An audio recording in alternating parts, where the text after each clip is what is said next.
আসসালামু আলাইকুম রহমতুল্লাহ। প্রিয় ভিউয়ার্স, প্রিয় শিক্ষার্থী বন্ধুরা, আশা করি সবাই ভালো আছো। আজকের ক্লাসে আসার জন্য, ভিডিওটি দেখার জন্য তোমাদের সবাইকে স্বাগত, শুভেচ্ছা, অভিনন্দন জানাচ্ছি আমাদের এমআরএস রহিম 97 চ্যানেলের পক্ষ থেকে। আজকে তোমাদের সাথে শেয়ার করব নবম শ্রেণীর প্রথম অধ্যায় তথ্য যোগাযোগ প্রযুক্তি। পাঠ হচ্ছে কর্মক্ষেত্রে সামাজিক যোগাযোগ। কর্মক্ষেত্রে সামাজিক যোগাযোগ এই পাঠটি নিয়ে আজকে তোমাদের সাথে কথা বলবো। প্রিয় শিক্ষার্থী বন্ধুরা, তোমরা এখানে দেখো আমরা দুই তিনটা ছবি দেখতেছি। এটা হচ্ছে ফেসবুকের লোগো, এটা হচ্ছে টুইটারের লোগো।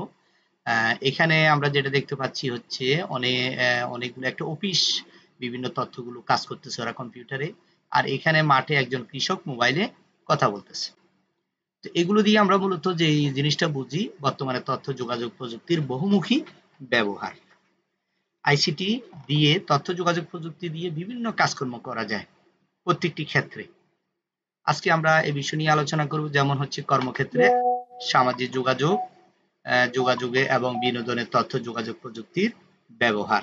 এটা নিয়ে আজকে তোমাদের সাথে বিস্তারিত কথা বলবো। তো এখানে আমরা আজকের এই ভিডিওটাতে তিনটা বিষয় তোমাদেরকে জানার জন্য চেষ্টা করব, এবং এই তিনটা প্রশ্নের আলোকে ভিডিওটা তৈরি করেছি। তোমরা যদি শেষ পর্যন্ত মনোযোগ সহকারে দেখো, তাহলে এই প্রশ্নগুলোর উত্তর তোমার জন্য খুব সহজ হয়ে যাবে। ১ নম্বর প্রশ্ন হচ্ছে, বাংলাদেশের কর্মক্ষেত্রে তথ্য যোগাযোগ প্রযুক্তির সম্ভাবনা তোমরা বিশ্লেষণ করতে পারবে। সামাজিক যোগাযোগে তথ্য যোগাযোগ প্রযুক্তির ভূমিকা ব্যাখ্যা করতে পারবে। বিনোদনের ক্ষেত্রে তথ্য যোগাযোগ প্রযুক্তির ইতিবাচক দিকগুলো ব্যাখ্যা করতে পারবে। আশা করি তোমরা শেষ পর্যন্ত দেখবে। কর্মক্ষেত্রে তথ্য যোগাযোগ প্রযুক্তি। কর্মক্ষেত্রে আইসিটির প্রভাব। কর্মদক্ষতা ও বাজার সম্প্রসারণ। আইসিটিতে নতুন কর্মক্ষেত্র সৃষ্টি। তারপর হচ্ছে তথ্য যোগাযোগ প্রযুক্তি ব্যবহারের ফলে ব্যবসা বাণিজ্য ও কর্মক্ষেত্রে কি কি পরিবর্তন সাধিত হয়েছে। ১ নম্বর, কর্মীদের দক্ষতা বৃদ্ধি পেয়েছে, স্বচ্ছতা বৃদ্ধি পেয়েছে, জবাবদিহিতা বাড়ছে, সেবার মান বেড়েছে। কর্মক্ষেত্রে আইসিটি, ব্যাংক, বীমা, বহুজাতিক কোম্পানি, সরকারি অফিস, এইসব প্রতিষ্ঠানে দাপ্তরিক কাজ করতে বিভিন্ন সফটওয়্যারের প্রয়োজন হয়। ব্যাংক, বীমা, বহুজাতিক কোম্পানি, তারপর হচ্ছে সরকারি অফিসগুলোতে। যেমন কি কি সফটওয়্যার লাগে, এটা হচ্ছে ওয়ার্ড প্রসেসর, মানে হচ্ছে ওয়ার্ড লেখালেখির কাজগুলো করা, বাংলা ইংরাজি।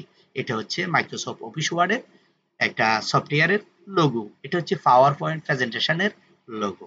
এটা হচ্ছে মজিলা ফায়ারফক্স, যেটা আমরা ইন্টারনেটে কাজ করার জন্য আমাদের খুবই প্রয়োজন হয় এই ওয়েব ব্রাউজারটি। তারপরে হচ্ছে আমরা আরেকটা যে তথ্য আদান প্রদান করি, একজনের সাথে কথা বলি, তথ্য বিনিময় করি, পাঠাই, অডিও ভিডিও লেখা, যে কোনো জিনিস, যে কোনো তথ্য, যেটা হচ্ছে আমরা ইমেলের মাধ্যমে, এটা হচ্ছে মেইলের লোগো। তার এটা হচ্ছে আমরা হিসাব নিকাশ করি, যে যোগ বিয়োগ ভাগ পূরণ, এটা হচ্ছে মাইক্রোসফট এক্সেল। এগুলো আমাদের বর্তমানে অফিস আদালতে সব কাজকর্ম করতে আমাদের এগুলো, এই সফটওয়্যার গুলো আমরা জানতে হয়, এবং এই সফটওয়্যার গুলো যদি না জানি, অফিস আদালতে আমরা কাজ করতে পারি না। কর্মক্ষেত্রে তথ্য যোগাযোগ প্রযুক্তি। এখানে আমরা যে ছবিটি দেখতে পাচ্ছি, এটা দিয়ে আমরা যেটা বুঝতে পারছি, হার্ডওয়্যার, কম্পিউটারের যে যন্ত্রাংশগুলো, এই যন্ত্রাংশের একটা ছবি, যেটাকে আমরা হার্ডওয়্যার বলে থাকি কম্পিউটারের ভাষায়। তারপর হচ্ছে ওয়েবসাইট নির্মাণ, সার্ভিসিং, আউটসোর্সিং। তথ্য যোগাযোগ প্রযুক্তি নিজে একটি কর্মবাজার সৃষ্টি করেছে। যেমন কি কি বাজার সৃষ্টি করেছে, হার্ডওয়্যার গুলো, নতুন নতুন হার্ডওয়্যার যন্ত্রাংশগুলো বিক্রি করতেছে, এগুলাকে সার্ভিসিং করতেছে। কম্পিউটার যদি নষ্ট হয়ে যায়, এটাকে সার্ভিসিং করতে হয়, বিভিন্ন যন্ত্রাংশগুলো দেখতে হয়। হ্যাঁ, তারপর কম্পিউটারের মাধ্যমে বিভিন্ন ওয়েবসাইট গুলা নির্মাণ করতেছে। এটা নতুন নতুন কাজের সৃষ্টি হয়েছে। তারপরে আরো সবচেয়ে বেশি জনপ্রিয় হচ্ছে, সেটা হচ্ছে আউটসোর্সিং। আউটসোর্সিং এর মাধ্যমে আমরা আমাদের বাংলাদেশে প্রচুর পরিমাণে বৈদেশিক মুদ্রা অর্জন হচ্ছে।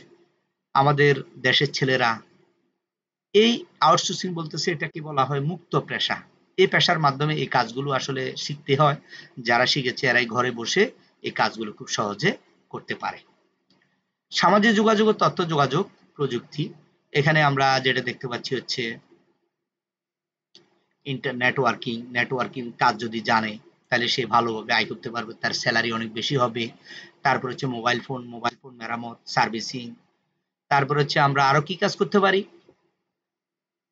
আমরা তথ্য যোগাযোগ প্রযুক্তি ব্যবহার করে আমরা বিভিন্ন মেসেজিং করি, মেসেজ করি, তথ্য আদান প্রদান করি। আমরা বিভিন্ন ওয়েবসাইটের মাধ্যমে, বিভিন্ন সামাজিক যোগাযোগ মাধ্যমে আমরা কি করি, বিভিন্ন লেখা পোস্ট করি, ব্লগিং করি, প্রবন্ধ লিখি। হ্যাঁ, আমাদের ভালো লাগা মন্দ লাগাগুলো আমরা সহজে সবার সাথে কি করি, শেয়ার করি। আইসিটিতে সামাজিক যোগাযোগ বলতে কি বোঝায়? সামাজিক যোগাযোগ বলতে নেটওয়ার্কের মাধ্যমে মানুষে মানুষে মিথস্ক্রিয়াকে বোঝায়। এ যোগাযোগ, ভাব প্রকাশ, তথ্য আদান প্রদানই সামাজিক যোগাযোগের মাধ্যম। এই সামাজিক যোগাযোগের মাধ্যমে আমাদের ভালো লাগা মন্দ লাগা যে কোনো তথ্য আমরা মুহূর্তের ভিতরে শেয়ার করতে পারি। আইসিটিতে সামাজিক যোগাযোগের সুবিধা কি কি হতে পারে? অনেক ধরনের সুবিধা রয়েছে, যেগুলোর ব্যবহার আমাদেরকে জানা খুবই জরুরি। সামাজিক যোগাযোগ ও তথ্য যোগাযোগ প্রযুক্তি, এখানে দেখো এটা হচ্ছে মার্ক জুকারবার্গের ছবি, যিনি প্রতিষ্ঠা করেছেন ফেসবুক সামাজিক যোগাযোগ মাধ্যম। যেমন এটার ঠিকানাটা হচ্ছে www.facebook.com, একটি সামাজিক যোগাযোগের ওয়েবসাইট। এটি 2004 সালের 4 ফেব্রুয়ারি মার্ক জুকারবার্গ ও তার বন্ধুরা মিলে এটি চালু করেন। বর্তমানে ফেসবুক ব্যবহারকারীর সংখ্যা 1415 মিলিয়ন। এখন এটা দিন দিন বাড়তেছে, প্রতিটা সেকেন্ডে সেকেন্ডে বাড়তেছে ব্যবহারকারীর সংখ্যা। তারপর এটা হচ্ছে www.twitter.com, এটাও একটি সামাজিক যোগাযোগ মাধ্যমের ওয়েবসাইটের, তাদের ওয়েবসাইটের ঠিকানা। একটি সামাজিক যোগাযোগের ওয়েবসাইট, এখানে মাত্র 140টি ক্যারেক্টার এর মধ্যে মনোভাব প্রকাশ করতে হয়। আমরা যে ফেসবুকের মাধ্যমে অনেক তথ্য শেয়ার করতে পারি, অনেক লেখা দিতে পারি, কিন্তু এখানে একটা লিমিট আছে, তুমি ইচ্ছা করলে অনেকগুলো লেখা দিতে পারবা না। তো এই বার্তাকে বলা হয়েছে টুইট। আর একজন সদস্য যখন অন্য সদস্যকে ফলো করে তখন তাকে বলা হয় ফলোয়ার। বিনোদনের তথ্য যোগাযোগ প্রযুক্তি, বিনোদন ও আইসিটি। তারপর হচ্ছে বিনোদনের ভিন্ন ভিন্ন মাধ্যমগুলোতে গুণগত পরিবর্তন সাধিত হচ্ছে। বিনোদন গ্রহণের প্রক্রিয়াতে মৌলিক পরিবর্তন সাধিত হয়েছে। একসময় বিনোদনের মাধ্যম ছিল সিনেমা দেখা, গানের জলসা, খেলার মাঠ। আমরা সরাসরি খেলা মাঠে বসে আমরা দেখতাম, সিনেমা হলে গিয়ে সিনেমা দেখতাম। আর বিভিন্ন গানের জলসা হইতো, গানের আসর বসতো, তখন ওখানে আমরা গান শুনতাম সরাসরি। পরে বিনোদনের মাধ্যম হয়ে উঠলো এখন বর্তমানে। এরপরে আসছে হচ্ছে রেডিও। রেডিও এখন আর মানুষে তেমন একটা শুনে না। এরপরে আসছে হচ্ছে টেলিভিশন। টেলিভিশন এখনো প্রায় উঠে গেছে, টেলিভিশন এখন মানুষে দেখে না। তবে এখন সবচেয়ে জনপ্রিয় হচ্ছে কম্পিউটার। কম্পিউটারের মাধ্যমে আমাদের যাবতীয় কাজগুলো আমরা সব কিছু করতে পারি। বিনোদনের ক্ষেত্রে তথ্য যোগাযোগ প্রযুক্তি। দেখো এখানে আমরা একটা কোম্পানি দেখতে পাচ্ছি, অনেক বড় বিশাল কোম্পানি, যেটা হচ্ছে বড় কোম্পানিগুলো ওই কম্পিউটারের মালিক হয়ে ওঠে। যেমন মাইক্রোসফট কোম্পানির যে বিভিন্ন সফটওয়্যার যে ডেভেলপ করে, এটা হচ্ছে মাইক্রোসফট কোম্পানি, তার অফিস দেখো কত সুন্দর। তারপরে হচ্ছে তাদের অফিস এটা। তারপরে হচ্ছে প্রথম যখন কম্পিউটার আবিষ্কৃত হয় তখন এই যন্ত্র দিয়ে শুধু গণনা করা হতো।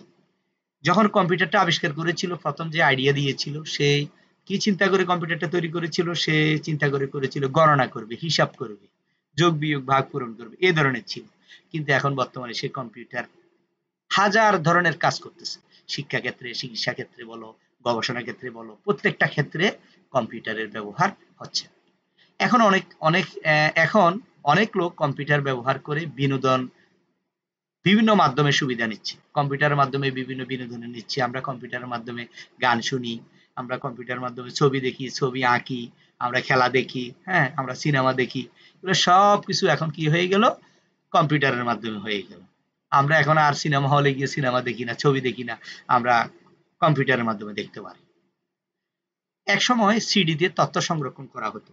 এই তোমরা যে এখানে দেখছো চাকরির মতো গোল, হ্যাঁ, এটার ভিতরে অনেক তথ্য রাখা যেত একসময়। এটা দিয়ে মানুষ, বর্তমানে যে আমরা ফ্যান ড্রাইভ ব্যবহার করি, এই ফ্যান ড্রাইভের বিকল্প ছিল এটা। এটা দিয়ে আমরা একসময় ব্যবহার করতাম। এখন মোটামুটি এটা চলে গেছে।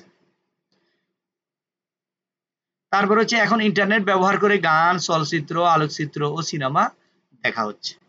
ল্যাপটপের মাধ্যমে যাবতীয় কাজগুলো হচ্ছে, আমরা সিনেমা দেখতেছি, আমরা ছবি আঁকতেছি, আমরা ডিজাইন করতেছি, গ্রাফিক্স করতেছি, বহু ধরনের কাজ আমরা এখন আজকে কম্পিউটার দিয়ে করতেছি। কম্পিউটার গেম বিনোদনের জনপ্রিয় মাধ্যম। ঠিক আছে? কম্পিউটার দিয়ে আমরা বিভিন্ন অ্যানিমেশন করতেছি, কার্টুন তৈরি করতেছি, কম্পিউটার থেকে আমরা ভিডিও এডিটিং করতেছি। কোনো কাজ নাই যেটা আমরা কম্পিউটার দিয়ে করি না। প্রিয় শিক্ষার্থী বন্ধুরা, তোমাদের জন্য কয়েকটি প্রশ্ন। যেমন কর্মক্ষেত্রে ব্যবহৃত কয়েকটি সফটওয়্যারের নাম বলো, ২টি সামাজিক যোগাযোগের ব্যবস্থার নাম বলো, ফেসবুকের প্রতিষ্ঠাতা কে, তারপর হচ্ছে দ্রুত গতির ইন্টারনেটের জন্য কোন ধরনের নেটওয়ার্ক প্রয়োজন। তো আমরা ক্লাসের শেষ পর্যায়ে এসে গেছি, তোমাদের জন্য একটি বাড়ির কাজ। ইন্টারনেটে গড়ে উঠেছে অনেক প্ল্যাটফর্ম যা সামাজিক যোগাযোগের মাধ্যম। এটা দিয়ে একটি সুন্দর একটা চমৎকার উত্তর তোমরা তৈরি করে নিবে, যেটা তোমাদের পরীক্ষার জন্য খুবই কাজে লাগবে। প্রিয় শিক্ষার্থী বন্ধুরা, আজকের ক্লাসটি কেমন লেগেছে আশা করি কমেন্টে জানাবে, এবং নতুন নতুন ক্লাসগুলো পাওয়ার জন্য আমাদের চ্যানেলটি সাবস্ক্রাইব করে রাখবে যারা নতুন এসেছে। ভালো থাকবে সবাই, ধন্যবাদ সবাই।